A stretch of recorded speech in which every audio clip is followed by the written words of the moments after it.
Still wait for it. Welcome to episode 259 of the Reptile Gumbo podcast. It's me and Katie tonight. We have a guest. Robert's not here because of I did not communicate well, and he ended up having another thing. But he wanted to be here, but he will not be here tonight, unfortunately. So it's us. You get us and our guest. Let's knock out our sponsor stuff. Yeah. So we have Lil's Shop of Horrors, which operates a commercial feeder breeder facility based out of San Antonio, Texas. They specialize in rats, mice, dubia roaches, Madagascar hissing cockroaches, and more. As feeder breeders, they focus on the nutritional needs of the animals that consume them. They provide feeders for everyone from first-time keepers with just one snake to large-scale breeding operations with many different animals, as well as supplying local pet shops. No order is too large or too small. If you're looking to place an order, feel free to contact them through any of their social media pages at Lil's Shop of Horrors or email them via their inquiries page at lilsshopofhorrors.com. All right. Herb's Reptile Shows. We just had Conroe, which we did 3 interviews with Conroe. Those will go out in like 3 weeks because we got this week, which we're here.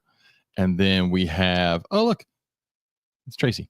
And then we'll have 2 back-to-back weeks of Crocfest interviews, which are really good interviews. And then we'll have our Herb's Conroe interviews. Okay, I just got to pause you for a second. He has never stopped what he was doing in the middle of sponsors before to point out someone when they joined in the chat. She's not normally in the chat, which is why it threw me off. So Herps. Well, so we just had Conroe. We have coming up June 21st, June 22nd is going to be Longview, Texas. Then June 28th, June 29th, Sulphur, Louisiana. July 19th, July 20th, Slidell, Louisiana. Then July 26th, July 27th is Oklahoma City, Oklahoma. Then August 9th, August 10th is Corpus Christi, Texas. And if you go to the Corpus Christi show, also go visit Texas Sea Life Center. That's in Corpus Christi. Give them a visit. Maybe talk to them about their new expansion project going on. And then Taylor, Texas is August 16th, August 17th. Then over to Baton Rouge, Louisiana, August 23rd, August 24th. And then Bryan, College Station, Texas, August 30th, August 31st. So that's the upcoming Herb's Reptile shows. Come out to the Reptile Show. Get all your supplies. I sold several snakes this past weekend. You did. There's some Sambos. There's Sambos. I think you're any other boas. I bought a bunch of books. That's true. That is part of our interview also. I did. I bought books. No, we'll cover that in 3 weeks when you hear our interview. But so Herps. And then also if you need LED UVB light bulbs, check out VivTech products and get you a light bulb for your lizards, your snakes, your turtles, your alligators. You got an alligator? Because I have an alligator. Just figured I'd mention that. Anything that needs UV, go get a VivTech bulb. They'll last you for 4+ years, putting off UV, unlike those stupid little curly bulbs, which run out after like 6 months. So go get one, use code GUMBO22 and save 15%. So we got that. We got Lil Shop of Horrors, Herb's Reptile Shows, VivTech. We got all that covered. Yes. Kay's busy on our phone. She doesn't know if we have it all covered. Yes, I believe so. I do one sponsor. I am responsible for one sponsor. Like I said, we got tonight's show, and then the next 3 weeks, we will be out of town-ish. Right? Yes, we leave a week from today. Yeah. And then you're gone for about a week. A week and a half. And I'm gone for almost 3. Yeah. So we'll have... It'll be mid-July before we're back live. We'll have some recorded shows going out for, like I said, 2 Crocfest shows and the Herb's Conroe show we just did. So, all right. Let's get to our guest who is busy in the car. We were able to... But it does not appear that she is driving, which is better than like Chris Dieter when he's on. Well, Chris Dieter drives and then locks his keys in the car. So don't do that tonight. But it is quite entertaining. Our guest tonight is Laura Sherrod. What am I clicked on that and then my computer. Everything started making noises. Okay, I think we're good. My computer didn't shut down. How's it going, Laura? Good. How are you guys? Good. So we just saw Laura this weekend at Conroe. We saw her for short periods of time because we were all slammed and crazy busy. So we didn't get to see anybody for more than like 5 to 10 minutes. Well, Laura was busy being the host of the Jerry Springer Show. Oh, I missed that. You told me about that at the beginning of the show, though. So before you get into that, so tell everybody what you have at your table at Conroe. Oh, no. Did we mess up her? There she is. Okay.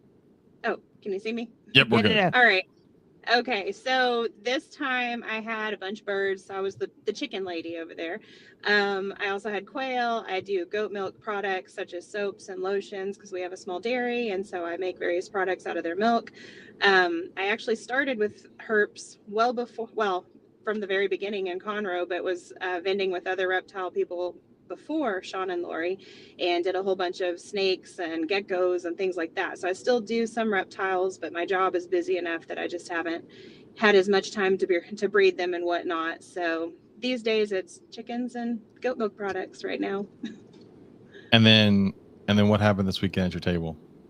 Oh, there was almost a fist fight at my table this weekend James, over chickens. You explain it to me Over how a you chicken. saw it. I didn't see it. I heard about it. I heard about it like I'm second or curious how third it hand. blew up.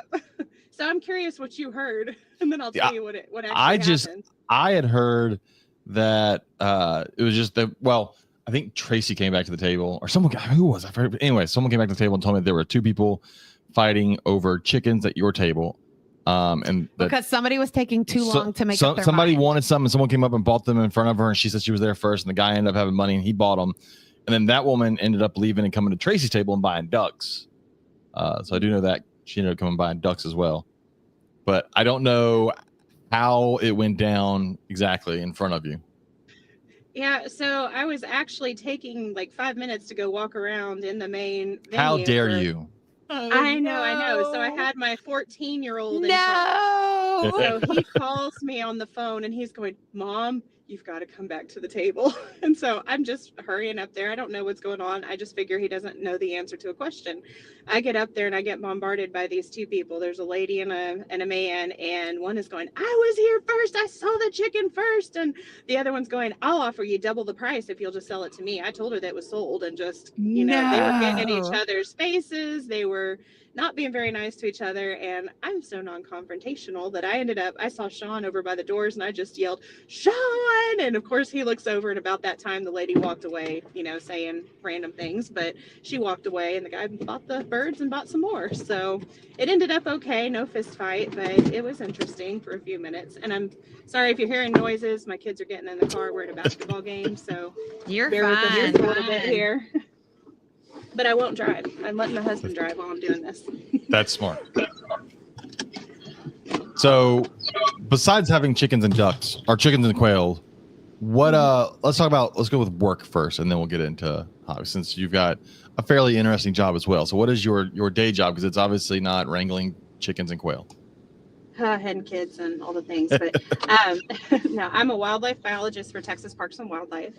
And so I've been employed with Texas Parks since 2008 and been the biologist I was Lee and Fayette counties since 2014. But as of about 9 months ago, they actually got me some help. So I am down to just Lee County right now.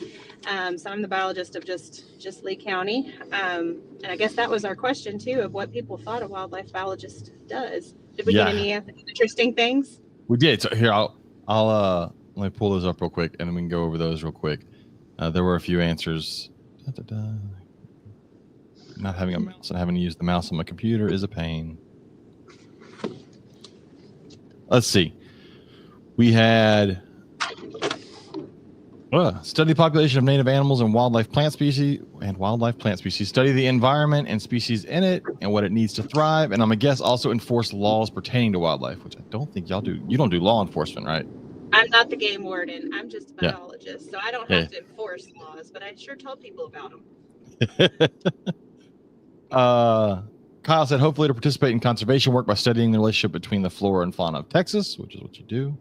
And then Brian Lovin said, I knew 1 year ago, but I can't remember what he did. It had to do with deer populations, if I remember correctly. But he left that job and went to work for one of the local refineries to do environmental impact studies for them. Less work and a lot more money. Probably true. Yeah, do work for the state. So yeah, I don't think I'll ever be rich at this job, but I enjoy it. And there are some decent benefits for working for the state. But yeah, so they all touched on it. A lot of, when I go and present with kids and stuff, they all think I'm out there catching animals and studying animals and whatnot. My job is very diverse. I can have a plan for a day and I get one phone call and everything changes. But kind of the general, I guess, seasonality of the job is kind of January through May. I'm helping people with wildlife tax valuation. So people can get tax breaks doing things like cows and hay. That's called the agricultural valuation. But there's actually a way people can do that with wildlife as well. And so I go out and I help people. I look at their property, look at their habitat, look where they might be lacking and what they can do to make it better, and help them with those plans in order to get that tax break on their property through wildlife. During that time, I'm also doing prescribed burning. We are all that also involves bees, right? So bees is agricultural. So okay. Yeah. So yeah, bees are European honeybees, and so they're still straight agriculture. You're basically getting a crop of honey, and so since they're not native, so you have to be able to support a population of indigenous wildlife to be able to go to the wildlife version of that. So, yeah. So since they're not native, they count as straight ag.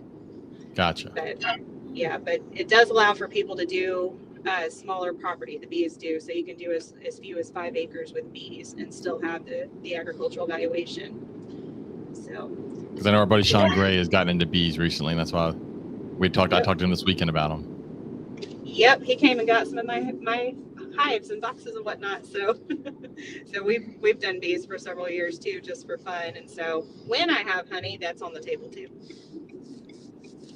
So what's the majority of your job throughout the year? Because it's obviously not going out and just like tagging deer or something, but no. So yeah, that wildlife tax valuation takes up a lot of time. As I was saying, we also do prescribed burning during the late winter. Gotcha. So all of us biologists, we have to go through firefighting training and, go out, take the courses and do prescribed burning for landowners. Then I do dove surveys to see what the dove population's doing around the area. We all do that in every county. During the summer, it's more, I do a lot of education type stuff, and I do some of that during the year or two of going to schools. We've got what's called the Texas Master Naturalist. I usually teach the herpetology course for that. When I guess about mid-July, we switch over to deer. So deer, they're definitely a big part of my job. It's not everything, but we're pretty deer centric in this part of the world. So starting mid-July, we do spotlight surveys. So I tell everybody I become a varmint because I'm out spotlighting at night and figuring out, what the deer population is. We've got, in our area, we've got what are called wildlife management associations. Sorry if I look funny. My husband's being a dork, trying to peek around and see what's going on. Look, everybody, when we film at the show and we do recordings, everybody always comes up to the table to try to distract our listeners. So that's all this is. This is just a real life distraction. There you go. There he is. At the shows, by everybody, you mean Sean and Gonzo. Those are the two. pretty much. Yes. Yeah. It's because Greg's normally crazy busy at the register. Yes. But yeah, so with the deer stuff, I issue all the deer permits around here. So anybody getting those managed land deer permits, we're in an area where historically there was no doe hunting. And so the only way people could harvest does was by getting those permits. We've since opened a 4-day doe season around Thanksgiving, but I still have a whole lot of people that get doe permits as well. And so I would say the majority of my job is probably just helping landowners, going out, surveying their property, looking at how they can make it better. We do a lot of restoration type projects. This area that I'm in was post oak savanna, blackland prairie, and so trying to convert back to native grasses, things like that. So I do get random calls sometimes. Sometimes I've got to go rescue some critter or do things like that, but that's not really part of the job per se. It's just, I guess, an extra perk. So I've raised all kinds of random things out here. So I'm assuming that our deer population is pretty healthy in Texas, because I see a crap ton where we are. Yes, it is healthy in Texas. I don't know if so there's a couple concerns in Texas. I'm sure most people have heard about chronic wasting disease. Yeah.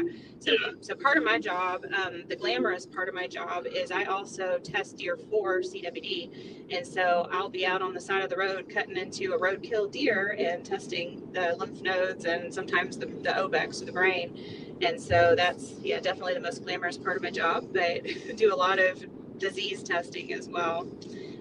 But between CWD and now this threat of the screw worm, I don't know if y'all have heard anything about that. They just did a symposium deal last week about it. But there's definitely some things to worry about with our deer population, but currently it is a pretty healthy population. So would you consider our population to be overpopulated right now? Or because I know like, overpopulation, I guess, would also lend to those issues being even bigger because they're coming into contact with each other even more. Right. It really, so the favorite answer of a biologist is it depends. So it depends on what part of the state you're in, things like that. But in general, Texas, I mean, I feel like it's pretty healthy, we've got more than enough deer for the most part. I had a question. My brain went blank for a second. I was going to say you paused. I know I had something and it was there. I was like, did I forget? Did I not hear you? Nope. I had something that was going to be. Crap. What was it? It was. I don't know. About deer. Oh, well. So you talked about working with landowners. So when I lived in Louisiana, I'd gone to a couple of meetings because over there I always paid attention to the Louisiana pine snakes, and then also that kind of tied in Louisiana with the red cockaded woodpeckers because it was kind of the same habitat, same thing. And the issue they had over there, I know, was landowners don't like finding endangered species on their land, or a lot of them don't, because then that means they can not do what they want to with that land. Do you run into that a lot with stuff here? So my county, Lee County, I do have part of the Houston toad in the northwest portion of my county. And so I do work with some landowners with that. There is still that kind of mentality that they don't necessarily want the government telling them what to do, things like that. But we've got some programs out there these days, like there's the Safe Harbor Agreement, and they're working on another conservation type program where it does give landowners more flexibility to do things on their property as long as they're still managing the habitat correctly. So we've got a lot of people, and of course I'm next door to Bastrop County too, where the majority, or where you hear about a lot of those Houston toads. And so I've worked with quite a few people around there, and a lot of people have pretty good outlooks on them and are happy to work with us. But you still get some that for sure. The bad stories I heard in Louisiana was if a landowner would find like a tree with woodpeckers in it, they would cut it down and burn it before they ever got a chance to come out there and find the tree on their property. Oh my gosh. So that the forestry service wouldn't see it and wouldn't shut them down, because once they found those woodpeckers, they couldn't cut the trees down, they couldn't sell the trees and all the timber. Yeah. So I imagine that's got to be a pain in the butt. Well, speaking of timber. Yeah. Some of that, and yeah, you mentioned timber. So of course the timber rattlesnakes aren't threatened anymore, but I've got a bunch of them in the northern part of my county, and so I had to battle that at first too. And of course everybody's always saying that they're killing these snakes and things like that, and I have to be the person to tell them you're not allowed to do that. And I'm not, again, don't do the law enforcement part of it, but yeah, I definitely battled some of that, more so with the snakes than the toads. Well, it's always funny when people think so it does drive you nuts. You're allowed to basically kill pretty much any snake you want in the state, or it's really across the country, unless it's endangered, which is like a small group of them. But then like birds, you pretty much can't kill any bird, but no one knows that. Everybody thinks you can just shoot whatever you want. Like you can shoot like crows and like starlings, and like that's like it. But people will shoot anything. Yeah, they're federally protected, so it's more than just a state offense. They're protected by that Migratory Bird Treaty Act, and so technically you're not even supposed to pick up a feather of a bird that's not a game bird. So feathers, nests, all that is off limits. You are not allowed to deal with any of that. And people how many kids that pick up feathers all the time? They have no clue, and I doubt most game wardens are gonna get mad at a child for picking up a feather, but technically it's illegal. Yeah. Well, it's funny. In one of the talk of local groups around here, someone posted they went to Home Depot and they were commenting how Home Depot won't rent out their two like lift booms or whatever, because right now there were mockingbirds nest at the top of them. And I guess I don't think they got the comments they expected. Their post seemed angry that they wouldn't do it. And then everybody in the comments was like, yeah, they can't touch that. It's illegal. that's the right thing to do. And then so I don't think it went the way they were expecting it to go in the comment section, but I liked it. Yeah. And that's like, I mean, I get the people that are mad at the house swallows all the time about making such a mess on the porch, but as long as there's babies in there or eggs in there or anything, you're not allowed to touch them. That is off limits. So it's got to drive you. It drives me nuts seeing, especially, I don't know how much you pay attention to like the community Facebook pages and all, but when people post nature and want to complain about it, the one that always gets me is like every week someone posts, I saw a coyote here. I'm like, okay, it's a coyote. That's what. Yeah. Or like hide your animal or be careful with your animals. Yeah. Or like every neighborhood has a pond and they'll post a picture of an alligator and freak out. I'm like, yeah, it's water. If it's water here, there's an alligator in it. Yeah, I definitely get to hear some of that. The other thing I battle a lot of is people wanting things to look like a park or look pretty because they're coming from Houston or Austin or these different places, and they move to the country and then they want to turn it into a park, but they want to see wildlife. And that's, I mean, a field of Bermuda is essentially a desert for wildlife. So it's one of the biggest battles for sure. Or they want to spray all their weeds for feeding the cows and things like that. But that's your deer food and your wildlife habitat. It's just funny watching people complain about nature when they want to move out of the city and move into nature, but they don't actually want nature. They want what you said. They want green lawns and a tree in their front yard and like maybe a bird nest in it, and that's it. They don't want the rest of the things that are supposed to be living there. Yeah. Let's try to read what's going on in the chat. Let's see. Timothy says it's been bears here lately where he's at. No kidding. You're going to get a bear wandering around now and then. Whoa. Where is he? I don't know. But we don't really have bears that much here. We wouldn't really have. We had them in Louisiana. There were some. They're moving back into Texas though. So I've got a ranch over in Edwards County and we've seen a couple bears, black bear on there now. And like, if you go down to Del Rio and places like that, they're having to trap them these days and move nuisance bears and whatnot. So that is definitely a newer thing to Texas over the last few years. They're moving back in. I would imagine some are moving in from Louisiana because I know they're living there for 14 years and talking to their biologist. They had 3 populations that they reintroduced into Louisiana. And then 2 of those populations are doing pretty well. And I mean, eventually they're going to migrate into East Texas. It's just a matter of time because there's not enough space in Louisiana for all of them. Yeah. We were in North Alabama at the beginning of the summer, and James took Joe and I to visit the camp that we go to up there. And on the way in, we noticed that all the trash cans had the wooden like fences around them.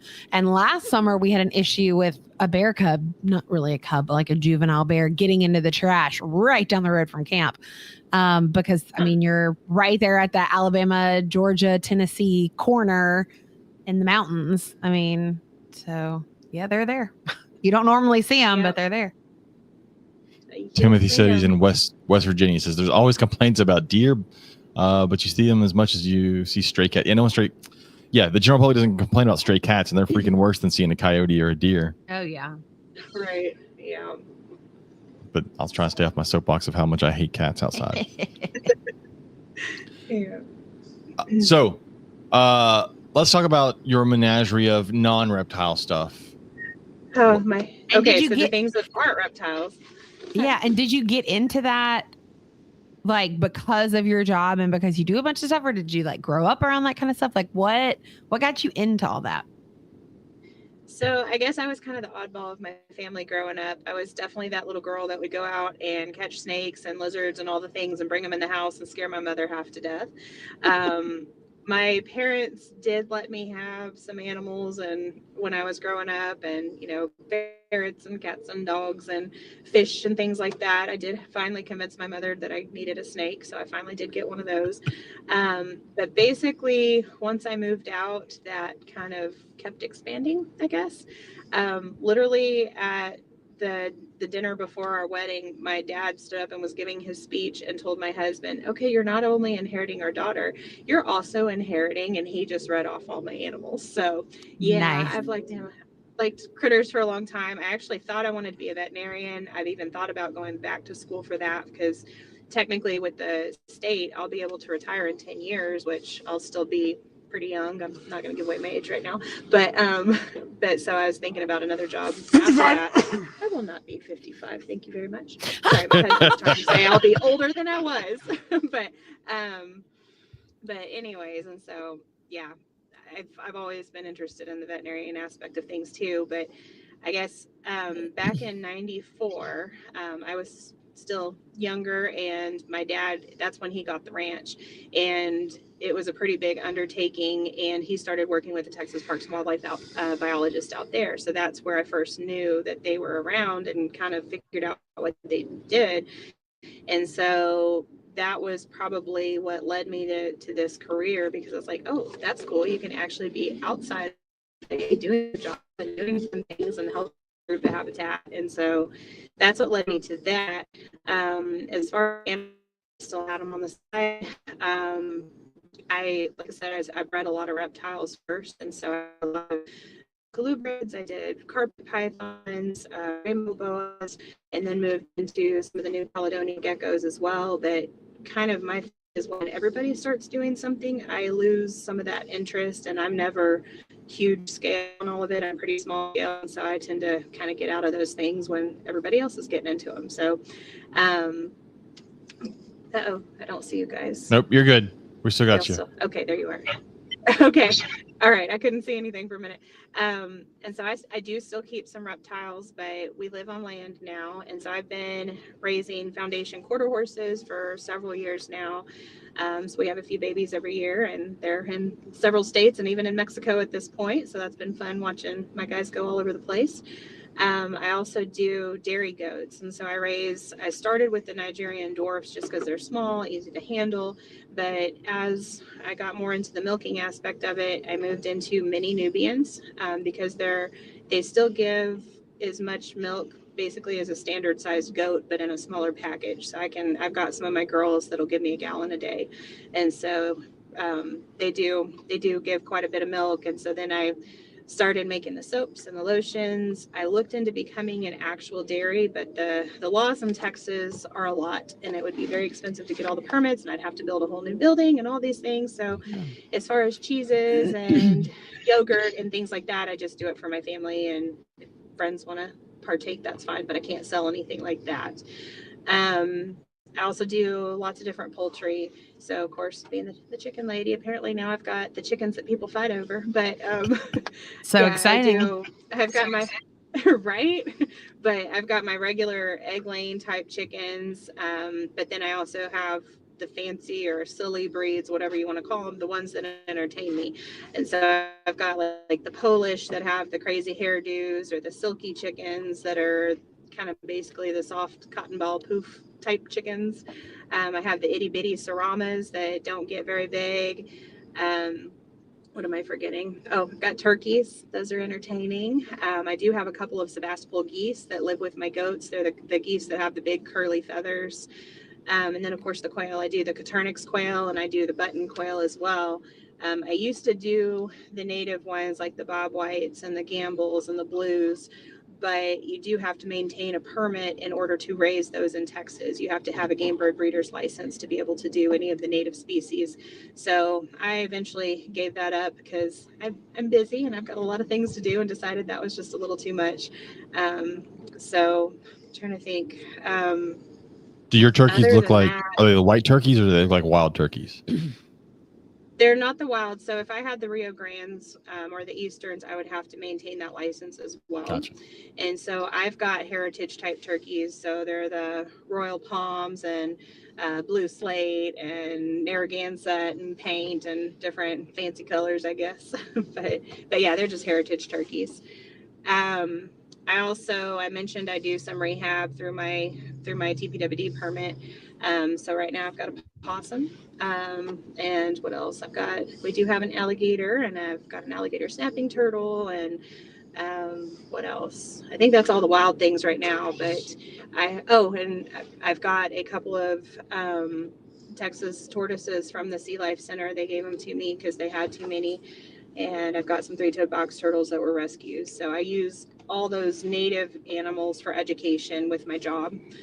But I don't have any other now, but in the past, I have cats in boxes and otter. He was super cool. Skunks. I mean, pretty much if it's out there on the landscape, I've probably raised it. Just about all of them at this point. So it's always cool. entertaining. Yeah. So How yeah, big is the I definitely have alligator? a menagerie or Sherrod zoo. She's about 3.5 feet right now. Gotcha. Yeah, I can still handle her, but she's getting a little big. Texas tortoises are one of the ones I wish we could legally own, because that's just such an awesome size tortoise, and the fact that it can live in our habitat and our temperatures and all that. But I mean, I get not being able to because the people just go collect them, but it does kind of suck. Well, and that's the reason I have them, is because people pick them up in the valley or wherever and think there's somebody who's escaped pet, and then whether pet stores get them or the Sea Life Center gets them or whoever, and then we can't necessarily just release them back because now they've been integrated with the pet tortoises and possibly could carry disease back to an already limited population. And so several of us biologists have ended up with these Texas tortoises and use them as education, since we can't just go release them. But we are looking, I know they're working on a program to try to do some reintroduction with the Texas tortoises from all of this as well. I know Robert ended up with a Texas tortoise that they found here, which it's not obviously not native from here. And I forget where it ended up, who ended up with it, but he had found one, and they said that they had found a dead one also in their yard. Oh, wow. So guessing somebody had gone out west or down south and like brought them back. But yeah. So with the goats, are you hand milking goats, or are they like up to a machine? So I do have a small machine, but primarily I hand milk. And so I have a small enough group of them, and I try to wean babies, periodically, so I'm not having to milk all of them at once. So pretty much hand milk them. But yeah, I've got a small machine, so if I'm doing a bunch of them at once, I can do it. I just haven't used it in a couple years. So what's the hardest thing about keeping goats? Because like every time I go to a fair or anything, I see goats and I'm like, oh, I want a goat. Then I'm like, I don't want a goat. That's going to take too much. I would imagine that they probably eat everything. They'll eat anything. I know that. Uh-oh. I lost you guys again. I heard you would imagine, and then I didn't hear anything. She says they. I would imagine the hardest part is them not eating everything. Yeah, I mean, they do eat a lot of things. They're not as bad as people say. They were primarily browse and four-beaters like a deer as well, but they can switch over to the grass. And so they definitely, clean out all the brush and things like that. But I would say most people say the hardest part of goats is being able to contain them. We've built a pretty good fence, so we have not had that problem, but that is the number one complaint I do hear about goats, because they're able to bounce off stuff and climb stuff, and yeah, they're fun animals and they're cute as I'll get at, but boy, are they nuisances. They're probably some of the most frustrating, stubborn animals there are, but I do like my goats. The other thing is just figuring out, so goats do have to have minerals all the time, and so figuring out your soil type and what minerals you're lacking, things like that, and to keep them in good health. A lot of people run into problems with parasites as well, because just you either keep them in a small area and then they get parasite loads, and so just understanding the health of them is probably another big thing, and just making sure that you're keeping out the right minerals and making sure you're rotating them and things like that to keep them healthy. I keep forgetting. I have something and then I start listening and then my brain goes blank. Write it down. You've got an ink pen, don't you? No. No, I have one right here. I remembered something else I have. I forgot to tell you, I do have mini cows now. So I've got the fluffy Highland cows now as well. Just a very small herd of them, but that was something I started this last year because why not? I want zebu. I want to get a yard big enough one day to own a zebu. A zebu? Mm-hmm. I love the fact that it looks like a small Brahma bull. Yes. Yeah. I like Brahmas in general. They're just so derpy, but they're cool. Have you thought about doing, so you got the goats. Have you thought about doing the, where you get enough goats and then you rent them out to like clear people's yards and brush and everything? Like, I've had various people ask me that. I guess I've got bougie goats. Mine, they're all registered type. They're, good dairy line goats, and I do show them and things like that. So they're a little more expensive than I want to be loaning out to people for, I guess. A lot of people do that with more your Spanish goats or Boer goats and things like that that are more kind of I don't want to say run of the mill goats, but more that type rather than your dairy goats. So no, I probably won't rent out my herd, but I do have some for sale. Timothy wants to know, if your soil doesn't have the right minerals, do you add supplements to their feed or something? I keep out loose mineral all the time. And so there's some minerals that are made for goats specifically.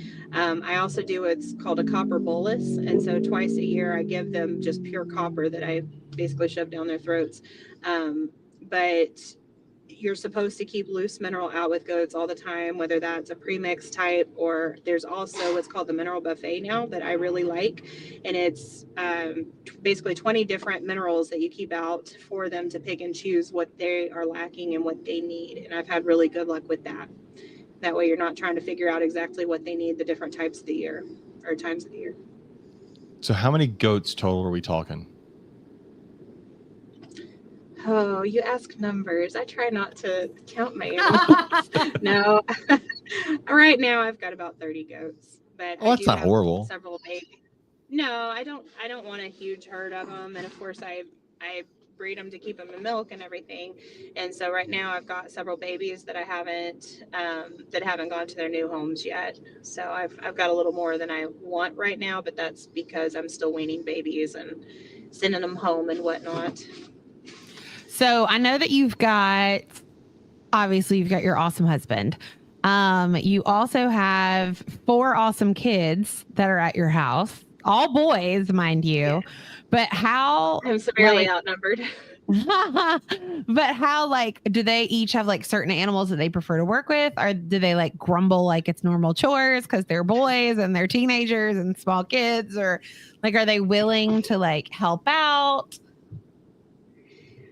The older boys, well, all of them. So just to back up, I've got 2 of my biological kids. So Lucas and Caleb, they're my own. And then about 1.5 years ago, we inherited our nephews. And so they're a lot younger. So the nephews love to help gather eggs and help with things that they can. The older boys, they will grumble, but they will help me and help feed and water and things. And here and there, we're able to leave for a day and leave the big boys to do the animals and be able to trust them. I would say my oldest, he has told me on many occasions that once he moves out, he will never have another animal. he's more of this is a chore. I've grown up with this. I do not want to do this anymore. So Caleb, the 14-year-old that was there at Conroe this past weekend, he follows my heart. He loves the animals. He's got his own cockatiels that he's had a few babies from, and they're up in his room, and he loves them. He loves the snakes.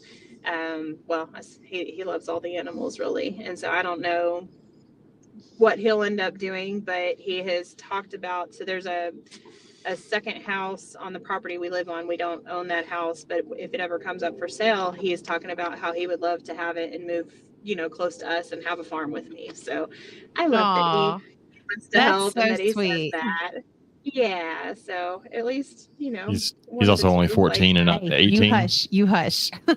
He is discovering girls. Let that mama have her moment. Let's revisit this. Let's revisit this in 4 years and see where he's sitting. No. Yes, yeah. So no, and I will never force him to or anything like that. I think he's got to follow his own heart, but it makes me happy right now that he's at least thinking that way. There you go. We'll see what happens. I know. Yeah. All right, so let's get to the reptiles. Nice. Okay. I can wait. Oh. All I was going to say is it's now the 14 and 15-year-old are taller than their dad, so I don't have to do as many of the 50-pound feed sacks and hay bales anymore by myself. That's right. They grumble, but they do it for me. I'm just telling them it's easier on dad's back too. Right. To have the teenagers. Yes. So what reptiles do you have? So currently, so I mentioned the alligator, and I've got the alligator snapper, the tortoises. Inside, I've got 2 leopard tortoises. I've got Dominican red mountain boas, so I've gotten into some of those. Who'd you get those from? Davenport, Leah. Okay, I know Freddie had some at one yeah. point. And the really, really pretty ones. I didn't know who ended up with the ones that Freddie had, but okay. Yeah, I got them from her, and so they're from Calico Line. So we'll see what happens. But I'm excited. They're all babies. I got them this past year, and so we'll see what they turn out to. But that's just a new project. I still do have some carpet pythons. I've got sand boas. I just picked up a Trans-Pecos rat snake this past weekend because I do a lot of reptile education, native stuff, and so saw that one, so ended up getting him. What else do I have right now? I caught a big old rat snake last night in one of my coops, so I've got him for the moment, but he will be released elsewhere away from my coops. But it happens. If you raise poultry, you're going to get rat snakes. What I find funny with the rat snakes is I'll hear people online say, if you see rat snakes in your chicken coops, they're just there for the eggs, which is bullshit. I've seen a rat snake kill a chicken. I had to rescue a rat snake from a place where, like, the rat snake was maybe 3.5 foot long and could eat like large mice, but it had killed this full-grown chicken and it was trying to eat it. Dang. Oh yeah. Where there's a will, there's a way. But no, for the most part in my coops, I will pick up a broody hen and there will be a rat snake under there eating eggs. But last night I actually went to one of my quail pens and I went to get the water out and it didn't come out. And I was like, that's weird. What's it caught on? Looked in there. I had about a 5-foot rat snake in there and it killed 18 birds. And so it had eaten several, but then there were just dead birds all over that it had just strangled and left there. And so, holy cow. Yeah, they definitely can do some havoc, I guess. But he was a good sized one. He was not happy I removed him. But they don't get killed at my house. They just get relocated. And I mean, I've taught a lot of classes where, you know, whenever you have all these poultry, you're going to get rats and mice and stuff too. So I'd rather lose a few eggs here and there than have a ton of rats and mice around. So I'm not totally against having them around my coops. I just don't necessarily like them killing 18 birds at once. No doubt. Oh, that's rough. Yeah. What Sambos do you have? Nothing too exciting. I've got a pair of Aneries and a normal pair that we're going to test out on hets. So Caleb, the one that goes after my own heart, he actually fell in love with the sand boas, and so we've gotten a couple pairs of them that he's helping me with. I love sand boas. I heard, yeah, they're fun. I like them. Yeah, I didn't realize you had them at Conroe. I would have come and looked. Yeah, I sold. It's funny. I sold most of the higher end ones. I mean, I saw a crap ton of normal looking ones, but I got some cool litters this year of like snow or paradox snows and striped paradox snows and striped anery stuff. Cool. I'll have to talk to you about that later. And then we do still have Brazilian rainbow boas too.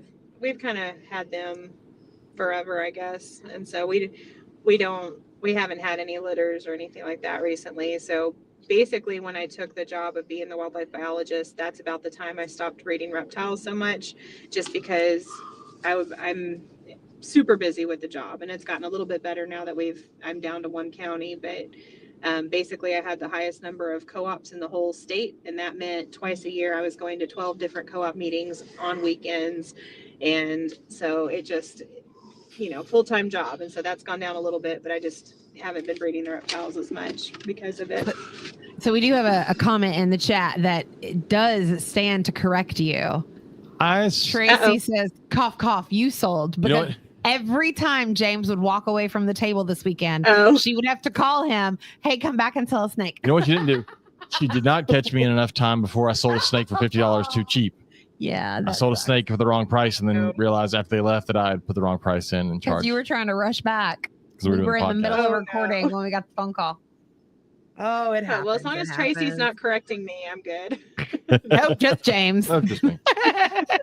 Are the Dominican mountain boas, are their care similar to like the rainbow boas? Or are they drier? I mean, I've actually kept them a little bit drier. So far they've been pretty easy. I've got the babies in a hatchling rack still, and then I've got one little bit older male that I'm keeping him drier than the rainbow boas, but otherwise pretty much the same. So they've been pretty easy so far. So I did not know what the snake was, so I Googled it because that's what I do on this podcast. Hold on. Stop. Stop.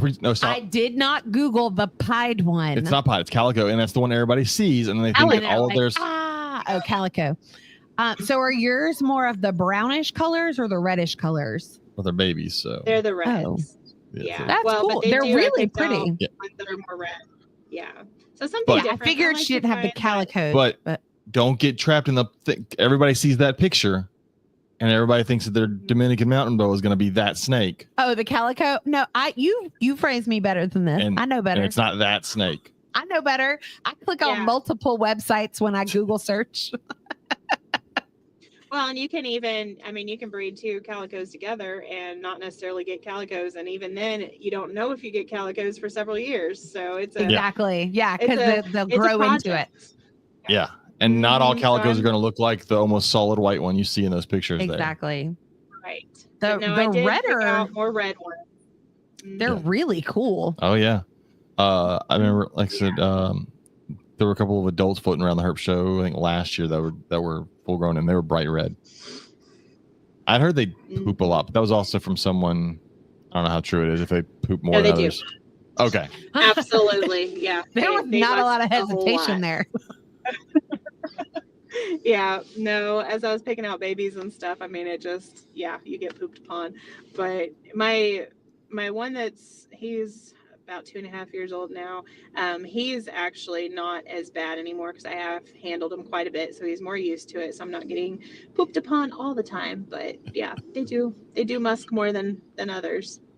Oh, good. That's gonna keep me from getting them, so we're good. I was just thinking that will never be part of our collection then. I'm good now. Yeah, I just wanted, like I said, I like to do something different that not everybody does, and so it caught my eye, and I was like, okay, here's something I don't see at the herp shows all the time, and just something different.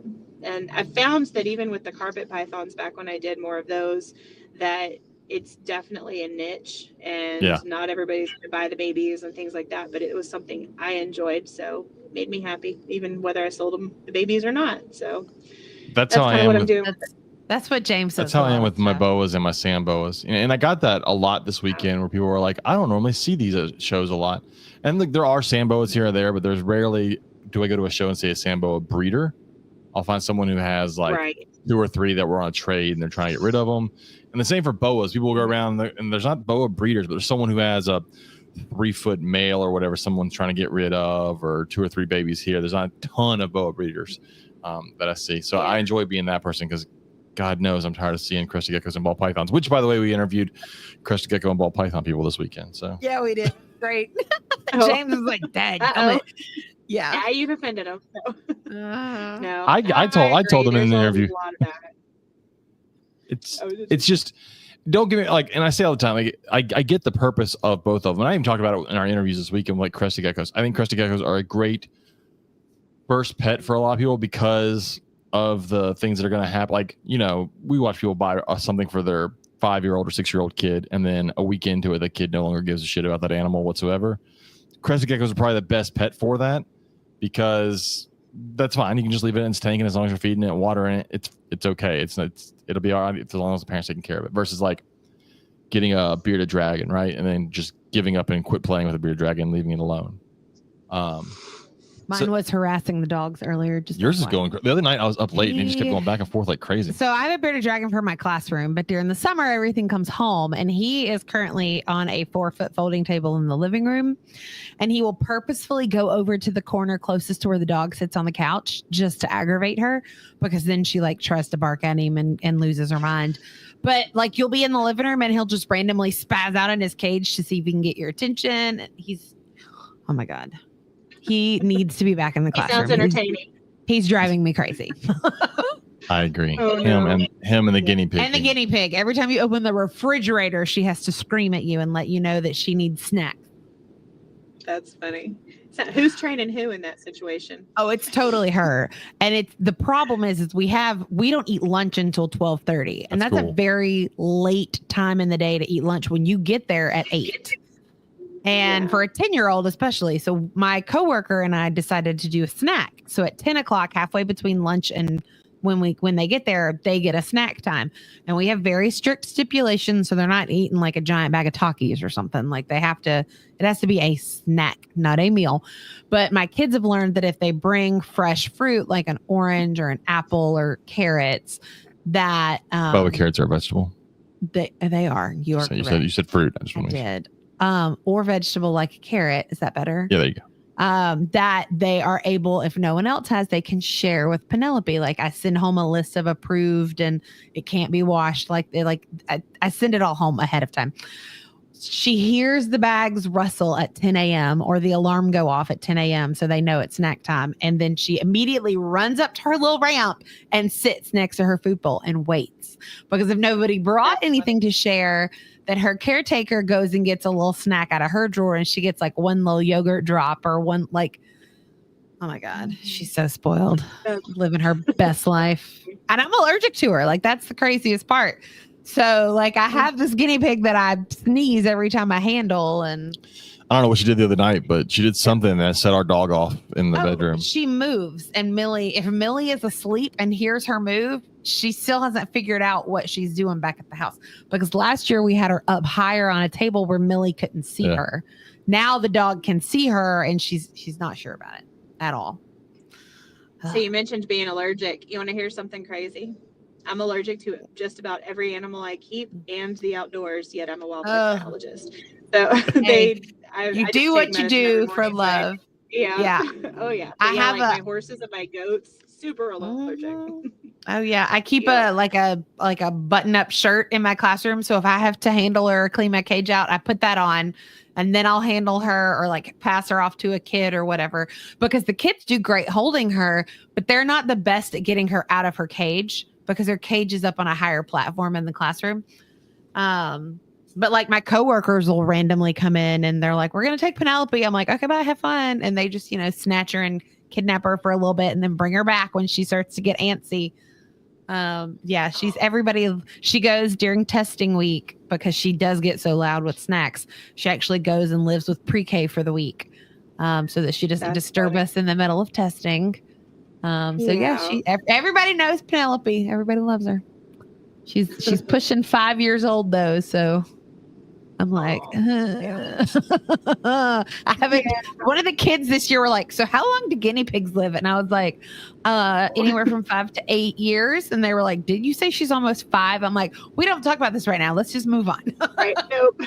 Like I've had her since she was big enough to be separated from her mom because I got her from a guinea pig breeder. So like I've had her for a full almost 5 years. But yeah, it's pretty crazy. So anyways. I was trying to get the blue tongue come over here. I know. I saw you. Pat's like buried underneath the rock. He moved. Oh, did he? I think he thought there was food. He stopped moving when he realized there wasn't food. Because you didn't bring food up here for him. He's another animal, our blue tongue skink. That's another animal that is spoiled rotten in this house. So you said that you cut back on breeding reptiles once with the job and everything. What do you breed reptile-wise now?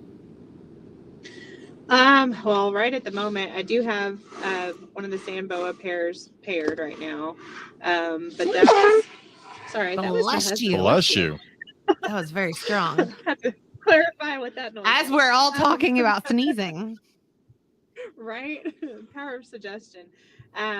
But really, I mean, that's all I've got paired at the moment. And I'm just, it's more, I guess I've been using my reptiles more as education. But yeah, some days I wish I would have kept some of my. I was saying, have you bred the sand boas before? I have not. So we'll see what happens. I find the easiest way to tell if they're ready is if your male stops eating. Ah, okay. If your male stops eating, because what happens? Not currently eating. They get one-track minds for about like 2-3 months sometimes, and they will not eat, and that's when I put them with my females. And then once that's done, then they go back to eating again. Yep. All right. So it's a typical male, one track mind, huh? Yeah. right. Sorry, I can say So- that. I live with 5 boys. If anybody has that right, it is 100% you. So another thing that I want to talk about. Last week we asked our listeners their favorite piece of reptile art that they had, and then our buddy Drew at the Learning Zoo, or no, Becca at the Learning Zoo, sent us a picture of this. Looked like a blue and gold macaw feather with It was a turtle. a turtle Her painted. mother-in-law got it in Mexico. Yeah, a somewhere. turtle painted on it. And then Sean told me that you paint on feathers. Yeah, And which so- is actually what triggered us wanting to have you on here. So I want to know that process because that okay. sounds insane. Yeah. So I paint on turkey feathers. So usually they're birds that I have actually harvested, not my tame ones. I'm a hunter, and so I usually save the fans and save the turkey feathers. I do a lot of painting turkeys on the turkey feathers and giving them as gifts, but I've been commissioned to do dogs, and I've done other kinds of birds. Hey, that's my husband's trying to show you bobcat that I did. That is so Oh, wow. cool. But so yeah, I've never. All right, you got to send us a picture of that. when I have Like, send us a picture of that so we can post it. Yes, I'll send you that's some. amazing. Oh my goodness, Greg. There you go. Those so, are spectacular. But yeah. Thank you. So I've always enjoyed drawing. I've done more drawing than anything in the past, but I started painting on the turkey feathers and have done a few of those. And yeah, it takes very small paintbrushes and toothpicks. So I do a lot of the detail with toothpicks. Oh my gosh. So that's how I do draw that. stick people on my anchor charts, and I tend to trace things if I need pictures on things. So anyone who is artistic, I love looking at all of that. That's outstanding. I'll have to send you a few, but I don't do it nearly as much as I would like to, just because life is so busy. But I'm hoping one of these days get back to it a little bit more, have some more time. Oh yeah. That just seems like something like you make more money off that than goat soap. I don't know. Goat soap's Oh, pretty that's popular. That's a frog I painted on an emu. That's Greg an is sitting emu, here okay. pulling up stuff and holding it in front of my face. Yep, that was That's on an emu. amazing. So I had to do things that are different. So we actually have a friend of ours who lives in Louisiana. It's maybe one of James's favorite Halloween decorations that gets pulled out every year. So she does artwork just very similar to yours, but it's on pumpkins or gourds. And it started out as she just did them for the zoo, and she would take whatever our theme was for the year, the animal that we picked, and she would paint that on a pumpkin. And every now and then she'll give a heads up, and she'll say, I'll do 10, requests this year. And so I actually paid her one year for Christmas. James got a pumpkin with a Copperhead. No, sir. Yes, it is. It is a gaboon viper. No, it's not. Oh. I thought it was a gaboon viper on a black pumpkin. It's a copperhead on a black pumpkin. Okay, I can't get to the box in the garage. One of us knows snakes really well. One of us is you. I'm telling you, it's a copperhead. sworn it was a gaboon viper. You can swear it all you want. Oh, I'm gonna have to go find that pumpkin. It's a copperhead on a black pumpkin. Okay, fine. Oh, Anyways, incoming with Greg. it's I don't very know if you can see, cool. that's a film. Oh wow! On a feather. It looks That like a was an picture elf from I like. painted. It does not. That doesn't even look like a painting on something. It looks like you've taken a photograph and like embedded it onto that feather. Well, thank you. Why are you? He's gonna try to eat your microphone. Let's see if you had anything important to say. Oh my god! If it's That's not the funny. blue tongue skink, it's the Chinese alligator. Like those are. Well, the Chinese alligator I like more, but I'd like the blue tongue fair. He's the blue tongue's upstairs. Chinese alligator is downstairs. That's the difference right now. That is true. All fish tanks are downstairs. Those are not allowed Yeah. upstairs. You know what I totally forgot you thought out that I probably need to throw away now? Oh, the chicken heart. All those chicken hearts. Yeah, we can check them when we get off the podcast. I'm. It's been a couple Well, days, you'll have fun with that. but they were really frozen, so they may have just finally thawed out. Maybe. They're also in the very back of the fridge, which stays super cold. Maybe. Yeah. I need another blue tongue. What? No, Yes. because if you stack it, you've got to move all your signs. If you stack your tank. Okay. I can do that. All right. Give me Pat, and you There's go always through. room for another. And then you go through our did we already do the Facebook question? We did. Did we? Early. Oh yeah, watch out his nails. I know. They're sharp. I see. Okay. Did we go through like any Facebook posts? Just think if he bites your neck, that's gonna hurt like a son of a bitch. I know. That's why I was trying to move him. And I can't tell you I won't laugh at you. I know. That's why I was trying to move him. Because I will. Get a legless lizard. Those are actually really cool, Timothy. We had one at the zoo. Wasn't there a legless lizard? I have them in Lee County. We did not The have one. glass lizards. Yeah. So I've found them in the blue area up here in northern Lee County. I've got some glass lizards, the slender glass lizard, and they're pretty cool. Do they make a good pet? Because I think the European ones make. I mean, I know the European ones are bigger and they probably are less likely to break off parts of their tail. I don't know how the American ones are. I've only kept one, and I had it for a couple years or so. I have no idea how old he was or anything, but most of the time we just turn them back loose just because they're cool to find. But we've got some really sandy area in the northern part of Lee County, so we've got those guys. Like Timothy said, he wants European. Yeah, the European legless lizards, those things are huge. They're like 2.5 foot long. Big, weird, white looking things. And then everybody goes, it's a snake because it's got no legs. And then you have to go through the whole process of why it's not a snake just because it has no legs. Mm-hmm. We have to name it Lieutenant Dan if we get it. Lieutenant Dan lost his legs. The legless lizard didn't lose its legs. So Tracy in the chat. Somewhere way back there. So Tracy in the chat says she said you could use her new snake. She got a new snake from me. I gave her a boa that his name is Bubba because he has an underbite and he looks like Bubba from Forrest Gump. Oh. Kyle said that he heard that European legless lizards live for like 40 plus years. That seems long. I mean, I'm not saying it's not true, but like boas live for like 30, 40 years. I don't know. Now I gotta look it up. Hold on. Because now I'm very curious as to whether they live for 40 years. That says 30 years in the wild club, 50 years in captivity. Holy shit. Wow. That's a long impressive. time. That is a long time, especially for a lizard. You know what it is? Legs cause you to live less. That's what it is. Is that what it is? It's gotta be. Legs take life off of you. Because like So what is the excuse for tortoises?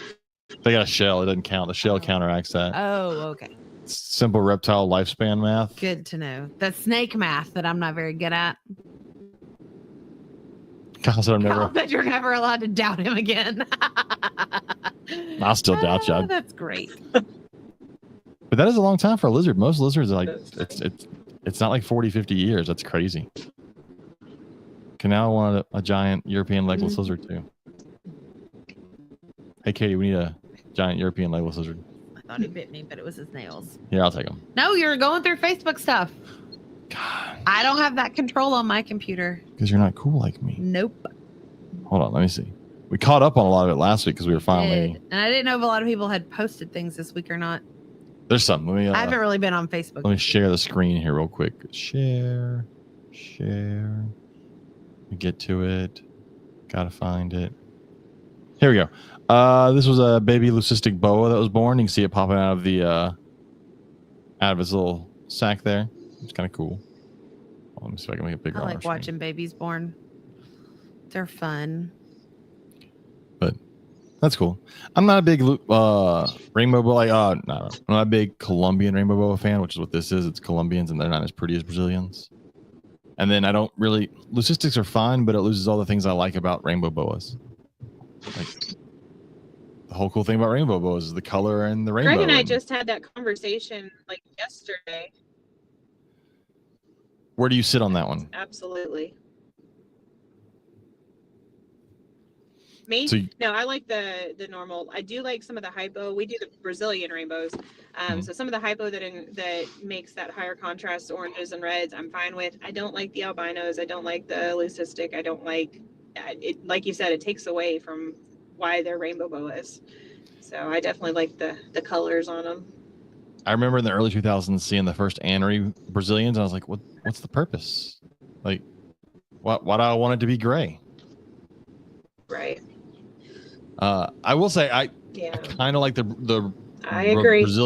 The albino Brazilian rainbow boas have a lot of reds and yellows, and it's kind of pretty.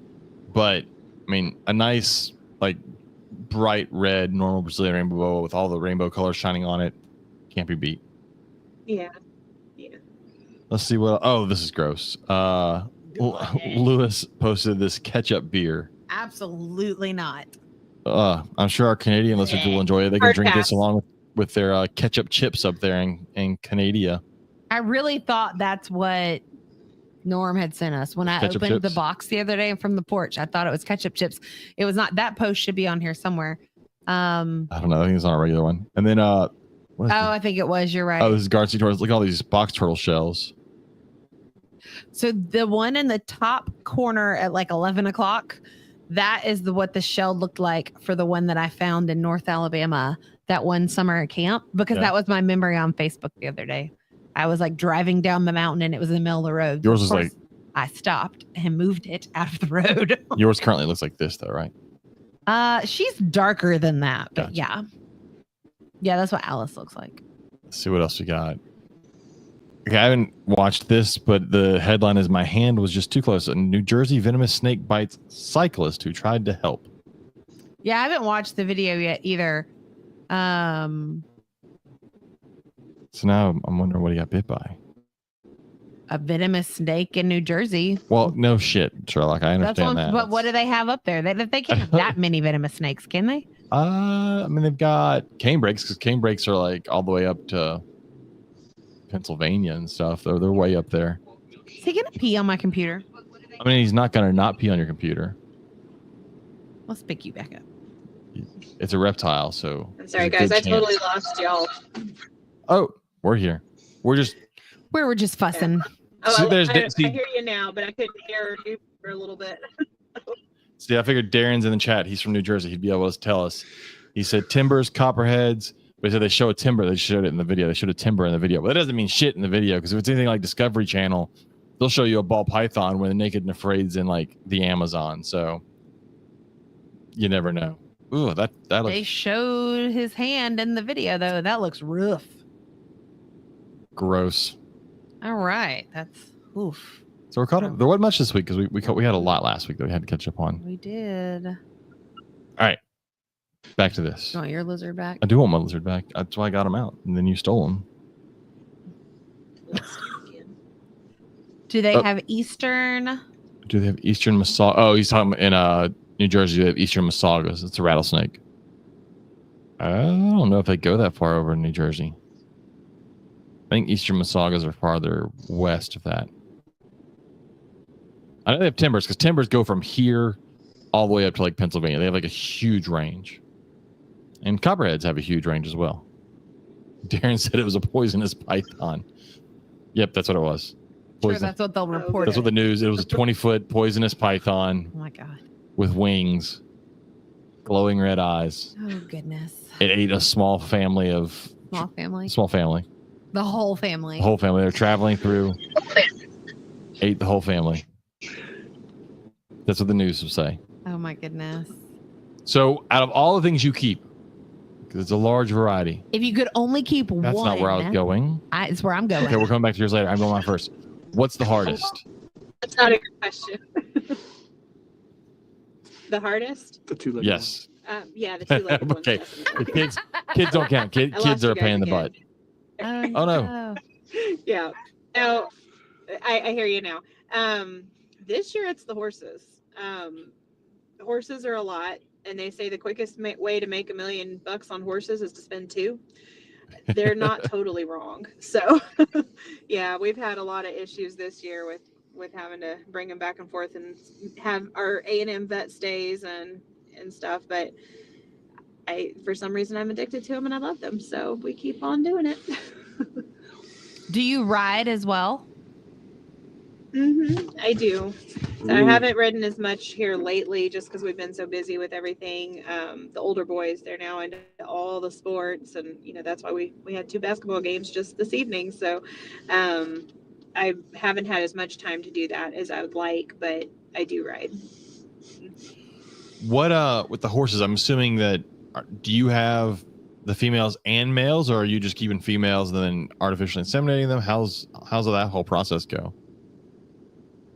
So I've done both, but I've got 2 stallions that I've raised from little bitty. And so I actually, stallions get such a bad rep with being aggressive and this and that. I will trust my stallions any day over those mares.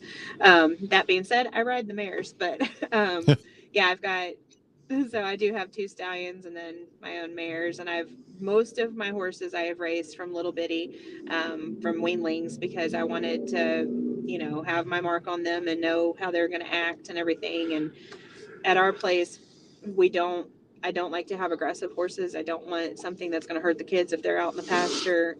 So we've been I've been very picky as I've put my herd together, and I've got certain bloodlines as well. They're all AQHA Foundation type quarter horses. So yeah. So Timothy says up there it's hard to find.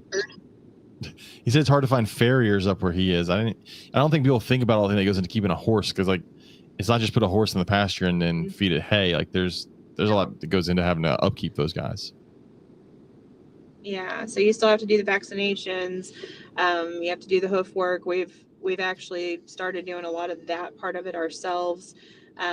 Most of my brood mares, we probably don't keep up with that part quite as well as we should do, but we've got ones that have pretty good hooves on them. You also have to do dental work for horses. I mean, their teeth grow and they get hooks on them and stuff, and that, keeps them from being able to chew right and eat right. And so that's just the maintenance part of it. And then if you want to break them and send them to trainers and do all that, it's a whole nother ball game. So it's a lot. But do you get the same excitement from a baby horse being born or baby snakes being born? Ooh, probably the baby horse. I was going to put my money on the horse. Yeah, don't get me wrong. I mean, babies hatching in general, even chickens that I've had thousands of at this point, probably, I still get excited when they hatch. But the horses are, there's just, I guess, I mean, you have to wait 11 months, close to a year, before those babies are even born to see what you bred the year before. And I don't know, we've worked so hard on the program. It's super exciting. So I enjoy it. Yeah, my husband makes fun of me because at the old place we lived, there was a trailer that we had parked out by where we'd full out the horses. And there were many nights I slept on that trailer, pillow and blanket, just watching to see if those girls would have their babies. And he finally put up some cameras for me, so I don't have to always do that. But there you go. Yeah, I get excited. So now you're just like James and you just check your cameras 24/7. Constantly. All the time. Yeah. He will have it pulled up on his phone, sitting on his desk at school while he teaches, if he has to go to work during the day. Yep. Yeah. So Darren says, how long does it take to train a horse? But I guess and then he says, or does it continue? Is it a constant thing? I mean, you get to a point where they're pretty well broke. So I have a 20-year-old that I haven't ridden in a year, and I'd have no problem throwing a saddle on her and getting on her. She won't do anything. So as they're babies, so I don't send any of my weanlings home until they've had what I call full kindergarten. So I halter break them. I teach them how to pick up their feet, how to load in a trailer, things like that before they ever go home. And so you do that when they're young. And then once they're about 2 or 3 years old, that's when you can start doing light work with them. You want to do round pen work. You want to start putting a saddle on their back. But horses grow until they're 6 to 8 years old. And so you don't want to, go into super heavy training if you want to have longevity with that horse. And so it's a process, when they're 2 to 4 years old, to really do more of the work with the trainer. And then even after that, you want to keep on riding them and keep refreshing them. There we are. Oh, we're back now. How much? You're good. The live people got to hear the whole thing. The questions got to hear it. We actually just left. We were like, look, we made it an hour and 13 before AT&T was stupid. So yeah, it's. Oh no. Yeah. Okay. It's right. Crazy. It's crazy. Yeah. Yeah, So usually, I mean, the first. Oh, go ahead. no, you go ahead. Oh, I was just saying it takes, the first several years, you want to keep on refreshing, keep on riding them. Once they're kind of in their teenage years, that's when you have a pretty well broke horse at that point if you've kept up with everything. So yeah, it's definitely a continuous process and not something you just go and train them for a month and you're done. So the one thing I do know about horses, and it's not really about horses. So I know, like in the reptile hobby, we talk about people being crazy in the reptile hobby, and do not be offended by this, but horse women are way worse. Yep. It's just the barrel racers. No, I'm just kidding. My best friend is a barrel racer, so I can't say that. So we actually know a couple of people that barrel race. So yeah. Yes. Oh goodness. No, I think in any hobby. Well, I had when I first worked at the zoo I worked at in Louisiana, a girl hired on with me, and she was a horse person. She had trained horses and took care of horses and all this, and she got put in charge of the section that had the deer in it, had white-tailed deer in there. And I told her, I said, look, you got to be really careful with those guys because, I mean, they can pin you up and they can really cause some damage. She goes, well, I've been kicked by a horse. I'm like, I'm telling you, a white-tailed deer is not a horse. And one day later in the afternoon, she ran into me and she goes, "You're right." She's like, I was in the little barn and there was a baby in there with her, and she had got between the baby and the mom. And she said the mom reared up and went to boxing and went to kicking at her, and she got out of there. But she's like, "You're right. It's not the same as a horse." Yeah, they're a whole nother ballgame. Mm-hmm. Yeah, a horse is gonna like kick, and then it kicked and you're done. A deer is gonna keep attacking you. So you mentioned earlier that a lot of the reptiles that you have. Oh no, you're fine. A lot of the reptiles that you have you use for education stuff. So how often are you doing educational programs for work? It depends. No. So during this year, I started, or myself and some others around here have started some wildlife days for both Lee and some other places. But I would say at least once every couple of months I'm doing it. And then in the summertime, I'm getting more requests for summer camps and do it a little bit more often. But I've got wildlife days that I do in Lee County. We've got the AgriLife Extension Office. They put on days that they rotate kids around. They always ask me to come to the station as well for that. The other day we actually did a snake presentation or a whole workshop on living with snakes and what you can do, to identify and prepare your yard if you don't want as many snakes in there and things like that. We did that in Fayette County the other day and brought a bunch of snakes and handling equipment and taught people about that. So it just, pretty often. But I'm also I mentioned the Texas Master Naturalist. We've got there's various chapters all across Texas. And so for this chapter around here for these counties, I've been asked to do a lot of the herpetology teaching. So I've done that for several years. But yeah. So do you guys have used? Yeah. Do you have a big FFA or 4-H group over there? Mm-hmm. We do. And so I've definitely gone in and talked to those groups as well. My kids, I was so excited because there is a good 4-H group over here. And I was like, I didn't get to do that as a kid. My kids are going to do it. Yeah, they don't want anything to do with it because taking care of animals is a normal part of our job or our That's life. what they do at home. Caleb, but they've gotten to the shooting sports part of it. So Caleb, he does archery and has gone really far with that in 4-H. So yeah, not all just animals, but we do have a good group over here. I grew up with FFA being really big. And then in Louisiana, they had both. So where I grew up in South Alabama, the FFA was real big. And so my sister showed pigs with the fair and all that good stuff. That was what she really did a lot of. But we've actually gotten to help out with some, was it 4-H? 4-H. Yeah, with the camps and stuff we would take when we lived in Louisiana. Yeah, it was the one time I got bit by a boa at a program. It was. I remember that now. It was the I had like the very end of the day. I had this big 8-foot female, and I was a station, so like I had done like 4 or 5 programs, and I would hold the big female. I had her head on one side, and they'd come up and they would just touch the back end of her and everything, and she was great. I think it was like the 4th. It was whatever the last program was. Either the 4th or 5th program of the day. And they rotated through. No, I'm holding it, and all of a sudden I feel something sharp on my elbow, and I look and I'm bleeding. I realize she's done. She's had enough, and she just gave me a quick bite and let go.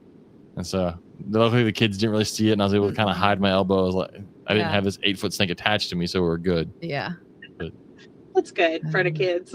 Yeah, that's why when I when I go to reptile shows, like I saw this weekend, someone had big red tail that they kept taking out and charging for pictures and all, and I'm like, oh, that could end horribly.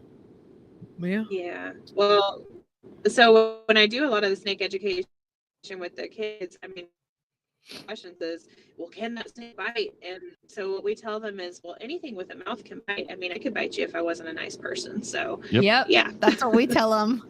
I'm like, you bite every time you eat food, don't you? And they're like, oh yeah, anything with a mouth. Yep. All right. Yep. So. I think Katie's getting tired. I don't. It just hit out of nowhere. I'm so sorry. I think my sitting in workshops all day are catching up to me. Oh, I have 2 more days of workshops, and then I'm done for the summer. So yeah, my workshops aren't for like until the end of July. Yeah. So what? So if people wanted to get a hold of you regarding one of the many things that you do, then we're talking about milking goats. Like what? Yeah. So I turned my farm into an LLC. So I've got Elm Creek Farm LLC. I do have a Facebook page. I've talked about making a website. That's been on the list. I used to have one for my reptiles and then let that go. And I just have not done another website yet. So one day, maybe when I retire, I'll build a website. But yeah, for right now, it's just the Facebook page is the best way to get a hold of me. What you need, and you're the same generation as me, because it's alien. Someone says it, but TikTok seems like it'd be perfect for the stuff you do. Like just small videos of you taking care of different animals would be killer for that stuff. Mm-hmm. Excuse me. I've talked about doing stuff like that. I guess I'm a mean mom. I don't let my kids have TikTok and stuff. Yeah, so I haven't. We don't either. My phone because. Yeah, we don't either. Yeah, but no, that would be. Yeah, actually, Tracy and I have talked about doing that, about little videos on the farm life. So we just haven't done it. Yep. Yeah, Josephine's probably one of the few of her friends that has no social media. Sorry. Yeah. Not sorry. Yeah. I don't know what that. I know. It's just. Yeah. Yeah. There's very few things that I stand my ground on. Yeah. Mm-hmm. Yeah, well, our kids misused it a bit, so there's a whole story there that I won't go into. But yeah, there's that's no social fine media for my kids. Yeah, we learned a valuable lesson. So I teach 5th grade, and he's a high school teacher. So the world's a fucked up place. Kids don't need to be on the internet all the time. Yeah. Yeah, anyway. I agree. Yeah. Anywho, all right. Well, we are going to share your Facebook page on our podcast page in case we want to get in touch with you. And when you send me pictures of the feathers, I want to share those so people can see the pictures of the feathers. Those are so cool. Okay. Thank you. I know that you've been in the car the whole time, but thanks for coming on. I was like, this is cool stuff. We need to talk about thanks for having me. And it's something different. I mean, not that I don't love reptiles. Don't get me wrong. I mean, it is a reptile podcast, but our listeners have been very involved tonight, so they've obviously enjoyed it as well. Oh, do you have any naked neck chickens? Because those are the weirdest ones. Oh. I do. So I've got the chickens, like the standard size naked neck chickens, and I've got the showgirls, which are the silkies that have the naked neck. My husband hates them and says they look very phallic. Do you have them? Mm-hmm. We somehow ended up with chickens. I was gonna say I lost y'all after the comment. We ended up with chickens at one point, and our daughter showed. They lived in my mom's house. They didn't live at our She showed a couple of chickens at the local fair. Oh no. We have you. That's weird. It'll come back. Okay. Hopefully. No, it's delayed. I've got you now.